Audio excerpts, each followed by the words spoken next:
bonjour Yann Valéry.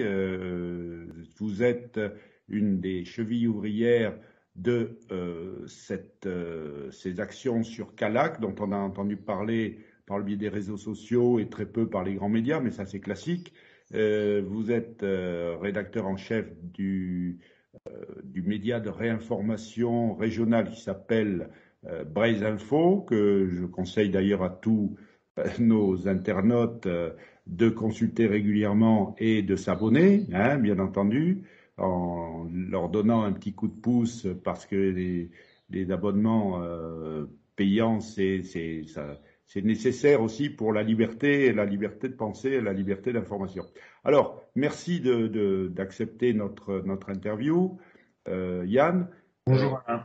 Voilà, alors, bon, voilà. Et donc, je voulais déjà d'abord te demander un petit peu la genèse de cette affaire de Calac. Comment est-ce que tu as été informé? Par quels moyens?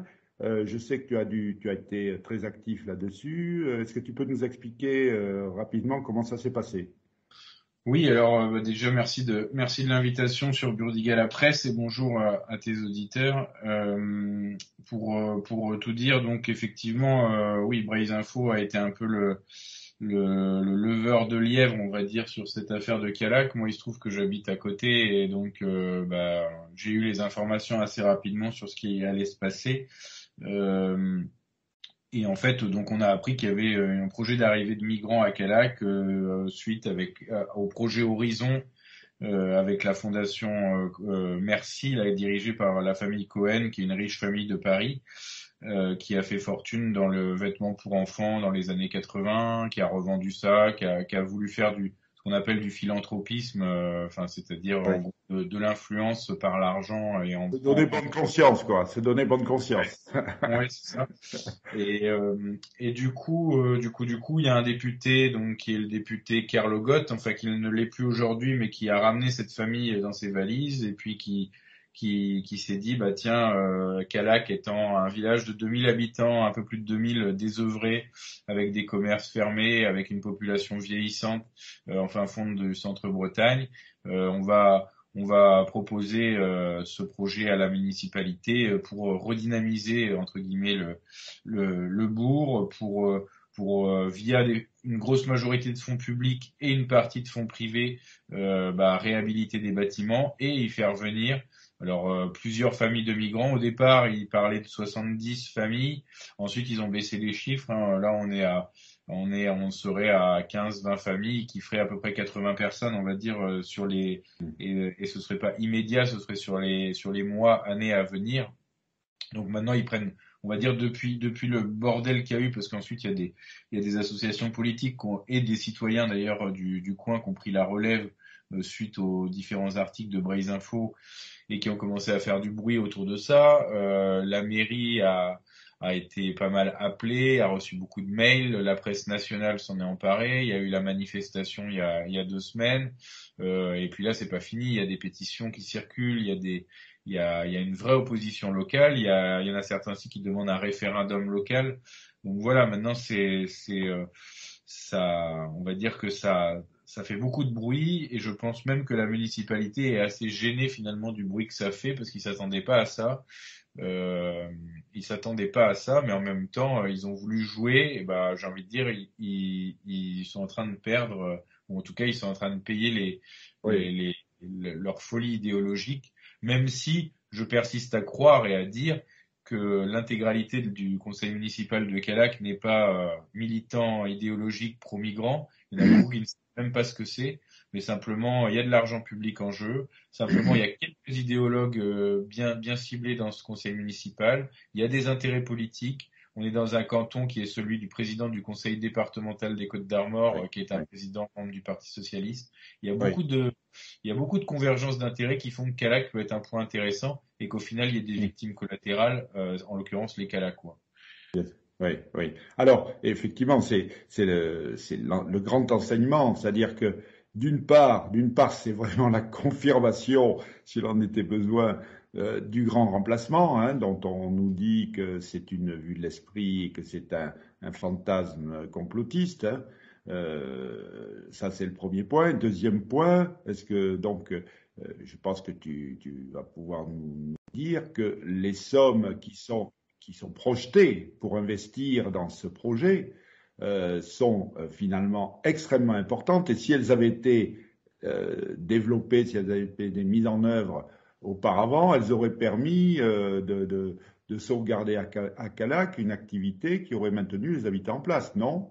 Alors, les sommes exactes, par définition, on ne les a pas, puisque le projet a été, si le projet a été évoqué lors d'une réunion publique, il n'a pas été précisé lors de la deuxième réunion publique qui devait avoir lieu, puisqu'elle a été purement et simplement annulée, enfin en tout cas reportée. Donc ça, c'est à suivre dans quelques semaines ou quelques mois, où là, je pense qu'ils donneront des chiffres. Les chiffres que nous avons, c'est que la municipalité a racheté un bâtiment à 55 000 euros. C'est un ancien collège privé désaffecté qui appartenait à un Anglais et qui, en fait, que la mairie a racheté pour rien du tout. Mais c'est quelque chose qui part en lambeaux, donc c'est à reconstruire de A à Z. Et voyant le bâtiment, voyant également les projets qu'a la mairie, parce qu'il n'y a pas que l'accueil des familles de réfugiés, il y a aussi un projet qui sont d'ailleurs pas mal de maisons des sports, un projet de maison des assistantes maternelles. Enfin, il y a autre chose aussi que cet accueil-là. Ça va être un projet à plusieurs millions d'euros. Sachant que, connaissant bien le secteur, dans le secteur, il y a énormément de gens qui habitent, qui vivent dans une pauvreté extrême, parce qu'ils étaient agriculteurs et qu'ils n'ont pas beaucoup de retraite, parce qu'il y a un manque d'emploi. Donc voilà, il y a des gens qui vivent dans une précarité avec des logements vétustes et que ces millions d'euros-là qui vont être mis sur la table avec de l'argent public pourraient très bien servir à rénover 5, 10, 15 habitations appartenant à des locaux et qui seraient bien contents de pouvoir avoir chaud cet hiver dans des maisons isolées ou ne Oui, plus avoir oui. de sol en terre battue, etc., etc. Bien sûr, bien sûr. Et alors, donc oui, je reviens sur l'histoire du grand remplacement. C'est un petit peu justement la manifestation, c'est-à-dire qu'on dit on a tout fait, semble-t-il, enfin, parce que moi aussi je suis quelqu'un qui s'est beaucoup intéressé durant ma carrière sur la désertification des campagnes, hein, auxquelles j'ai assisté en tant que vétérinaire rural. Et j'ai vu donc les populations et la désolation, l'appauvrissement, hein, bien entendu. Et maintenant, évidemment, après ces coups de boutoir contre la ruralité, maintenant, évidemment, on dit vous êtes, euh, vous êtes dans la mouise et on va vous amener du sang frais, du sang neuf, évidemment. On va vous remplacer parce que vous avez été incapable. Finalement, il y a cette culpabilisation en fond de la population locale, non? Ah oui, complètement. Alors, en fait, techniquement, ça fait quand même des décennies et des décennies que pour parler de ce que je connais, en l'occurrence le Centre-Bretagne, est totalement laissé à l'abandon par les pouvoirs publics. On va dire que euh, des deux côtés nord et sud des voies express bretonnes, bon, c'est là où on trouve les côtes, c'est là où on trouve tout l'argent. Et dès que vous allez dans les terres, il n'y a Mm. plus rien qui est fait. Il n'y a pas d'aménagement ou très peu d'aménagement public. Les piscines municipales, c'est une galère. Les médecins, enfin, Médecin, on est voilà. des déserts ruraux absolument terrifiants. J'ai été pompier et je peux vous garantir qu'on est à deux doigts de drame à cause du manque de personnel, à cause des distances énormes pour se rendre dans des hôpitaux où il y a tel ou tel service, etc., etc. Donc oui, ça fait des décennies que ça a été sciemment abandonné par les Sciemment. par Mm. les pouvoirs publics. Il y a eu des petites baronnies qui se sont montées aussi, des baronnies politiques, hein, avec une présence du PS, du PCF à l'époque, des petites baronnies qui vivaient finalement elles très bien de cet appauvrissement généralisé, parce que des barons, c'était un peu les bons princes face aux agriculteurs, face aux gens dans la misère. Et aujourd'hui, une fois que cet état de fait a été créé, une fois qu'il y a énormément de jeunes qui n'ont d'alternative en gros que ou bien d'être agriculteurs ou bien de se barrer de là et d'aller à la ville ou aller dans d'autres communes bretonnes ou même ailleurs en Oui. dehors de Bretagne. Une fois qu'il y a ce paradigme-là, on dit écoutez, on va redynamiser le tout avec des Oui. migrants Oui. venus d'ailleurs. Oui. Oui.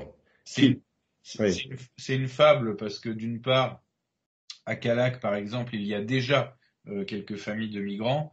La plupart, voire la totalité, ne parlent pas français, ce qui a créé des problèmes depuis 2, 3 ans dans l'école, parce qu'il a fallu embaucher des personnels qui s'occupent des enfants qu'on appelle allophones, c'est-à-dire qui ne parlent pas la langue. Ouais, ouais. Donc il a fallu embaucher des personnels spéciaux rien que pour eux.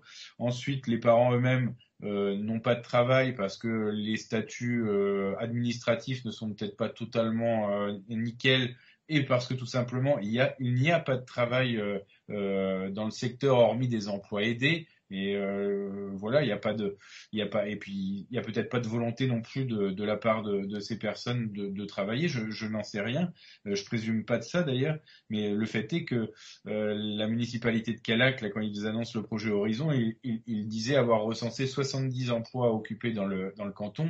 Et là, c'est les gens, quand ils entendent ça, ils deviennent fous parce que Oui, oui. c'est une vaste blague. Ouais. Ou alors c'est des emplois d'esclaves, c'est-à-dire Oui. ça va de pair avec une espèce de standardisation par le bas du travail où il y aura des boulots de moins en moins bien payés que des masses immigrées venus du monde entier voudront bien occuper parce que eux savent ce qu'ils ont à gagner et nous on sait aussi ce qu'on a à perdre en occupant des postes payés à coups de lance-pierre. Bien sûr. Et alors, est-ce que tu penses pas que finalement, c'est toutes ces personnes, enfin migrants, on va les appeler migrants, mais parce que leur statut, on dit réfugiés, tendo-réfugiés, etc., ce qui est ou réfugiés climatiques, la fable du réfugié climatique. Est-ce que finalement, compte tenu de l'état de délabrement de ces campagnes, on les retrouvera pas évidemment dans les ghettos urbains, bien entendu, parce que un petit peu, moi j'ai l'habitude, je ne sais pas ce que tu penses de cette comparaison, en matière médicale, lorsqu'on a des tumeurs cancéreuses, une tumeur cancéreuse, elle attire à elle, elle produit sa propre vascularisation pour pomper les ressources de l'organisme. Hein. Mhm. Et moi, je pense que les mégapoles, est-ce que les mégapoles et les villes, etc., tu l'as évoqué tout à l'heure avec la côte, attirent finalement toutes les richesses à elles, et évidemment au détriment des campagnes. Ça, c'est un problème d'aménagement du territoire qui n'a jamais été résolu, puisque finalement les campagnes payent pour les infrastructures des villes ou des zones plus favorisées. Qu'est-ce que tu penses de cette notion? Est-ce que ça te semble Ouais, ce qui est certain, c'est que de toute façon, la Bretagne a depuis des années été la cible de choix des pouvoirs publics pour la répartition de l'immigration qui débordait dans les métropoles. Pourquoi? Parce qu'il y a eu des grands plans de déconcentration de la banlieue parisienne, il y a eu les vagues d'arrivée de migrants il y a quelques années où il y a eu toutes les créations de centres d'accueil et d'orientation, les CAO, enfin tous les sigles administratifs ici pour demandeurs d'asile, là pour réfugiés, là pour migrants, etc., etc.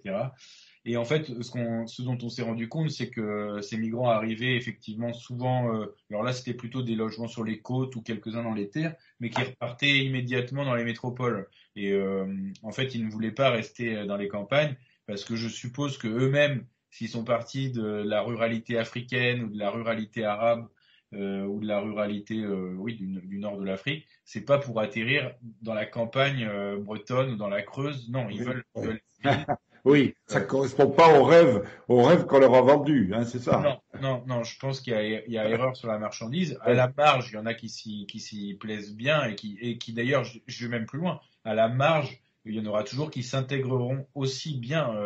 Moi, je suis pas là à dire que s'il y a 0,5% d'extra-européens à Calac ou 1% d'extra-européens à Calac, bon, Mm. bah, fondamentalement, c'est pas un drame non plus parce que là, Oui, bien sûr.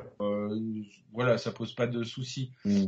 Mais la démarche est autre, la démarche des pouvoirs publics de l'État français est autre. Là, c'est vraiment une démarche, et ils le disent ouvertement de toute façon, Oui. c'est une démarche, en gros, vous avez les Blancs autochtones dans la ruralité, dans la France périphérique, qui font de moins en moins d'enfants qui travaillent de moins en moins, avec une agriculture en déclin, un déclin de l'agriculture provoqué par ces mêmes pouvoirs publics d'ailleurs. Bien sûr. Tout un déclin de la France périphérique. Donc, pour parer à ce déclin et pour permettre aux gens dans les métropoles de continuer à toucher leur retraite et à se gaver et à manger du Uber, etc., et ben on va repeupler petit à petit les campagnes avec des masses jeunes et soi-disant dynamiques venues du monde entier. Et le problème, c'est que d'une part, ça va finir par clasher avec les autochtones parce que on n'est pas encore totalement disparu et on n'est pas encore totalement mort. Et il y a un Oui. sentiment progressif d'abandon et même de défi vis-à-vis des autorités. Et puis d'autre part, il y a le côté mixité sociale, mixité culturelle, mixité ethnique, mixité religieuse aussi, qui tous les jours, partout en Occident, fait entre guillemets la preuve comme quoi elle ne fonctionne pas. Et si ça ne fonctionne pas en métropole, ça ne fonctionnera, j'ai envie de dire, ça fonctionnera encore moins dans la ruralité. Et ça va, bien sûr, on va vers des lendemains qui déchantent, mais là où j'accuse et où je suis en colère contre ces générations-là, parce que ces élus à Calac qui gèrent la chose, ils ont plus de 60 ans. Et en fait, c'est des gens qui s'en foutent, c'est après moi le déluge. Vraiment le déluge, ouais. C'est dégueulasse parce qu'ils sont sous des aspects humanistes, sous des aspects utopistes, idéologues, ils sont en train de flinguer l'avenir de leurs gamins et de leurs petits-enfants et de leurs arrière-petits-enfants. Et ça, c'est dégueulasse. Tout à fait. Alors justement, tu as prononcé un mot et je voulais évoquer un petit peu cette chose-là. Euh, donc je me suis penché depuis longtemps sur la Charte des Nations Unies des peuples autochtones. Et lorsqu'on lit cette Charte des Nations Unies, je peux évoquer donc rapidement la chose. On peut se rendre compte que, notamment dans son article 8 que je lis, les autochtones, peuples et individus ont le droit de ne pas subir d'assimilation forcée ou de destruction de leur culture. L'État met en place des mécanismes de prévention et de réparation efficaces visant tout acte ayant pour but et pour effet de priver les autochtones de leur intégrité en tant que peuple distinct et de leurs valeurs culturelles ou leur identité ethnique. Tout acte ayant pour but ou pour effet de les déposséder de leurs terres, territoires ou ressources. Toute forme de transfert forcé de population ayant pour but ou pour effet de violer ou d'éroder l'un quelconque de leurs droits. Toute forme d'assimilation ou d'intégration forcée, toute forme de propagande dirigée contre eux dans le but d'encourager la discrimination raciale et ethnique et d'y inciter. Alors, évidemment, cette charte a été faite pour... Elle n'a pas été rédigée pour l'homme blanc, on va dire. Ouais, voilà, oui, elle n'a pas été rédigée pour l'homme blanc, elle a été rédigée pour les peuples d'Amazonie, etc. Mais est-ce que, voilà, et c'est la question, est-ce que nous ne sommes pas en train, nous, peuple de France, de devenir justement une minorité d'autochtones menacée par le grand remplacement, à l'évidence. Là, il apparaît de façon aveuglée. Donc, est-ce que il n'y aurait pas donc un moyen, au moins dialectique, dans ce combat, d'en appeler à la charte des peuples autochtones dans ce combat pour Calac ou d'autres cas, puisque en France, il y a Saint-Lys dans la Haute-Garonne, etc. Il y a toutes sortes de réactions, bien sûr, qui montrent que le phénomène est national, hein, même sans doute mondial.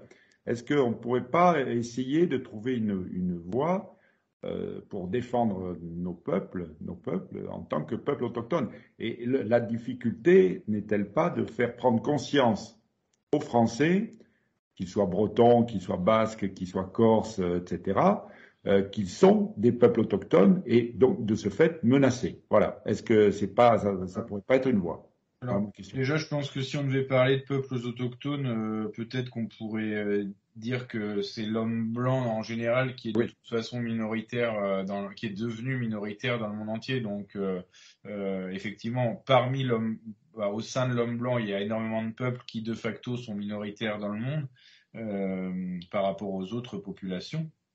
Après, là où je suis quand même très sceptique là-dessus, je vais faire une comparaison avec ce qui s'est passé dans les années 60-70 avec tous les mouvements, y compris indépendantistes, qui se sont précipités sur la question décoloniale en s'affirmant être eux aussi comme en gros les Bretons se disaient nous aussi comme les Algériens on est colonisés par l'État français. Ouais. Les Irlandais ont dit la même chose. Non pas que je ne sois pas sympathisant et plus que ça même Oui, je sais.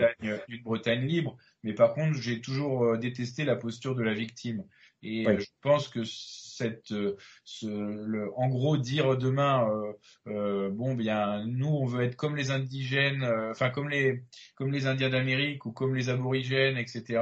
En fait, c'est se mettre dans une posture de oui, victime. oui, oui, Il me oui. semble que si on en arrive là, c'est qu'on sera vraiment, vraiment, vraiment tombé bien bas. Si on n'est pas capable par nous-mêmes et avec, enfin, avec, je pense, la force et l'intelligence que possède encore notre civilisation, de s'en sortir et de mettre fin à ça, c'est c'est que j'ai envie de dire, notre sort, on l'aura un peu mérité quand même, hein. Oui, c'est certain. Je comprends tout à fait ce Après, il peut y raisonnement. avoir, oui, des astuces, des techniques, Voilà. et c'est toujours presque un jeu là-dessus, mais bon, moi, à titre personnel, j'ai pas envie de me considérer comme la victime, éventuellement grand remplacé sur sa propre terre. Non, je pense qu'il faut avertir les gens, il faut leur faire prendre conscience aussi de qui ils sont et de la minorité qu'ils sont. Effectivement, ça peut être important de leur faire prendre conscience qu'ils sont en train de devenir en minorité. Ce que vivent aujourd'hui les Sud-Africains blancs, par exemple, Ah oui. voilà, c'est leur montrer ces exemples-là et leur dire que c'est plus de la science-fiction, que ça peut arriver, que c'est déjà le cas dans certaines villes. Mais ensuite, il faut que ça provoque un réflexe plutôt de sursaut Un quant à sursaut, oui. l'utilisation. Alors, justement, ça m'amène par transition logique à vous demander quelques mots à te demander quelques mots sur un ouvrage que tu as écrit que je conseille d'ailleurs aussi à nos spectateurs de se procurer, un petit livre qui est vite lu et qui est très clair, qui s'appelle donc Sécession. Sécession, une idée qui est développée d'ailleurs par d'autres personnes comme Éric Vérac, je crois. Donc, face à un système qui finalement nous impose des choses évidemment mortifères. Donc, faire sécession, c'est-à-dire arrêter d'une certaine manière. Alors, la sécession peut être à plusieurs niveaux. Mais est-ce que tu peux nous expliquer un petit peu comment tu vois ce phénomène de sécession et qui permettrait aussi de résister à ce grand remplacement? Alors effectivement, il se trouve que on va dire, je pense que j'ai écrit et sorti ce livre à un bon moment, puisque en fait, Oui, depuis des mois, le mot sécession est finalement assez prisé, assez repris, y compris d'ailleurs au plus haut plan, et donc c'est vraiment il y a un questionnement, une inquiétude, une interrogation, y compris des pouvoirs publics là-dessus, parce qu'ils sont en train de se rendre compte qu'il y a toute une partie des gens qui ne sont pas disposés à rester et à crever, j'ai envie de dire, dans le cadre de la République française telle qu'elle est actuellement.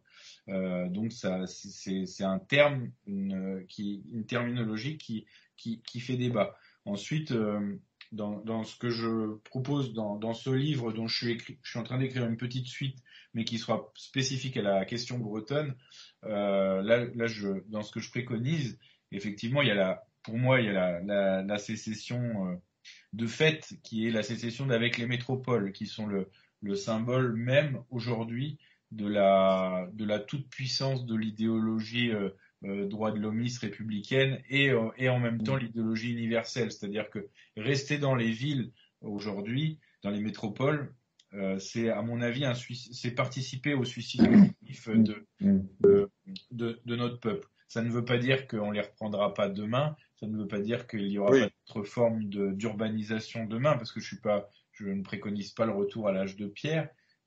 Par contre, je pense qu'aujourd'hui, il faut en sortir et pour mieux les refaçonner, les redynamiser demain. Mais de toute façon, le système géographique français est à mon avis biaisé dès le début parce que à la base on avait Paris qui dirigeait tout et en fait Paris a émis on va dire des métastases. Tu parlais tout à l'heure d'un oui, cancer.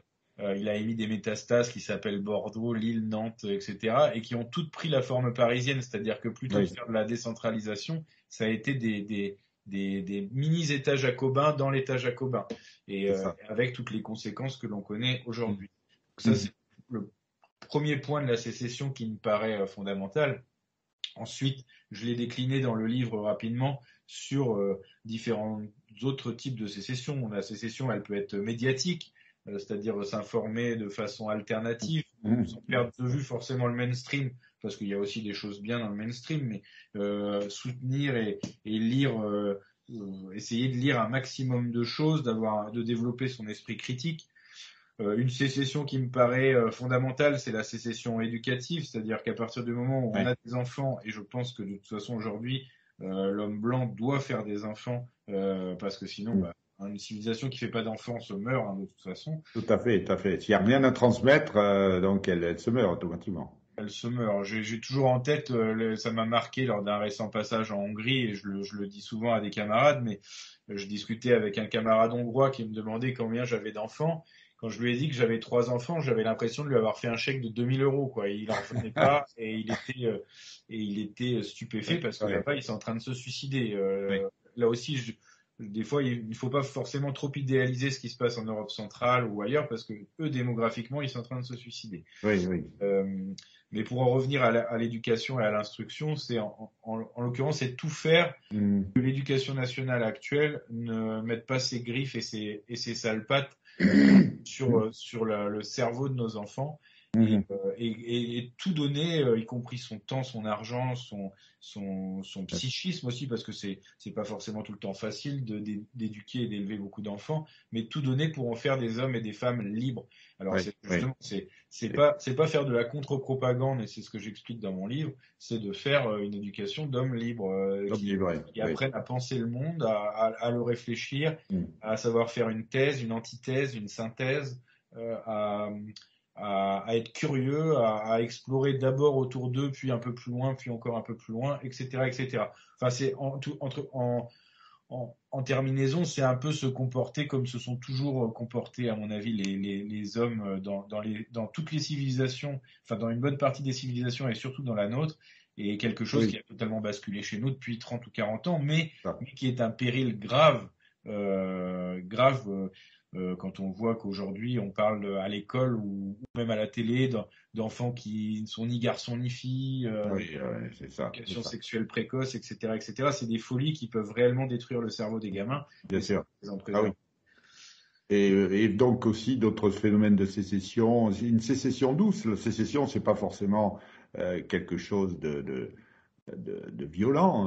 Ah non, pas du tout, sinon ça s'appelle la sédition. C'est aussi la différence entre la sécession et la sédition. La sédition, elle se fait dans la force, la sécession, elle se fait naturellement. Après, il est bien évident que les autorités françaises regardent ça d'un très mauvais œil et feront tout. Et ils le font d'ailleurs pour la question de l'instruction, avec les lois sur le séparatisme, etc. Ils font tout pour maintenir nos enfants, maintenir les citoyens dans leur griffes. Ensuite, il y a encore des moyens d'y échapper et je pense qu'il faut aussi instaurer un rapport de force où on soit numériquement suffisamment important pour faire que l'État n'ait plus les moyens de mettre en œuvre, en tout cas vis-à-vis de nos communautés, son projet. Tout est question de rapport de force en politique. D'ailleurs, souvent, y compris les politiques dans la politique politicienne ne l'ont pas bien compris, cette question-là. Mais le rapport de force, y compris avec des minorités agissantes, permet souvent de gagner. Je prends dans mon livre, par exemple, l'exemple de Notre-Dame-des-Landes.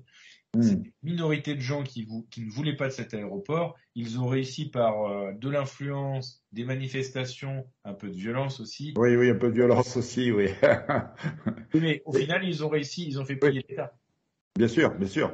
Non, mais il est certain que le rapport de force fait partie du jeu. Donc voilà. Et donc on a balayé. Alors évidemment cette sécession, le projet de Calac par la sécession des populations concernées, ça sera un moyen évidemment et ça sera un petit peu en guise de conclusion. La sécession de cette population de Calac ou des alentours, etc., d'environ, permettra de faire capoter ce projet mortifère. Hein, c'est ça. Alors, honnêtement, bon, moi je suis pas derrière dans les têtes des opposants à ce projet, dans le sens où je ne sais pas quelles vont être les prochaines mobilisations. Je sais qu'il y a des pétitions qui circulent. Il y a une vraie pression sur les autorités, enfin en tout cas sur la municipalité pour organiser un référendum. Vu de l'extérieur, pour en avoir discuté quand même avec beaucoup de locaux, je pense que la municipalité s'en sortirait la tête haute si elle faisait un référendum. Oui. Je n'ai aucune idée de l'issue d'un tel référendum, qu'il soit local ou cantonal.